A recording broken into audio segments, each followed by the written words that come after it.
In other news, steps are being taken to revitalize the fishing industry in the country. These include closing some areas to fishing. The details from Freddie Abando. At one time, the Philippines was among the top countries when it comes to fishing. But due to overfishing, pollution of our coastal waters, the steady decline of mangroves and the destruction of our coral reefs, poaching, and most recently the impact of climate change, for some time the harvest was down. To recover the losses, several measures were implemented. The waters along the Zamboanga Peninsula and the Visayan Seas were closed to fishing. It led to the recovery of the fishing grounds for sardines. There is now a plan to close fishing along the coastal waters of Palawan. Kasi kung tuloy-tuloy natin huhulihin yung isda without proper management, talaga mauubos yan. Sa ngayon, talagang mapapansin natin, hindi lang pati tayo dun sa sustainable management, pati resiliency. Another strategy is the massive replanting of mangroves all over the country. We used to have about 500,000 hectares of mangrove forest. Now we're down to about 120,000 hectares. So the goal, of course, is to increase the number of hectares.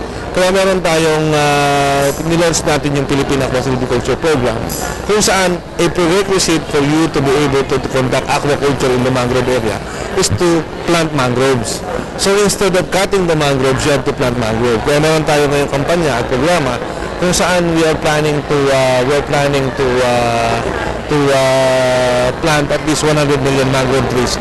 Destruction of the country's coral reefs due to dynamite and cyanide fishing also reduced the catch of local fishermen.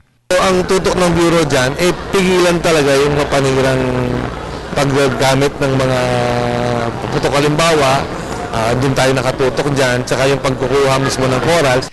Poaching is also a major problem, especially along the West Philippine Sea and the northern waters of the country.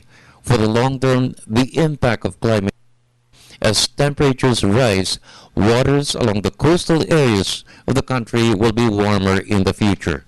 Medyo simple lang yung resiliency. Unang-una, you protect whatever you have. And then you try to rehabilitate what was partially damaged. Yun ang resiliency. So, ibig sabihin, kung ano mang meron ka ngayon, huwag mo nang bayaang sirain yan.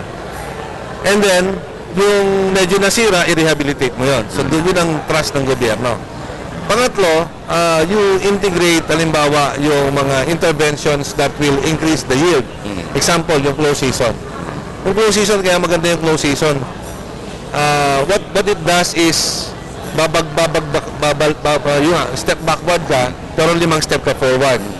For the People's Television Network, this is Freddie Abando reporting.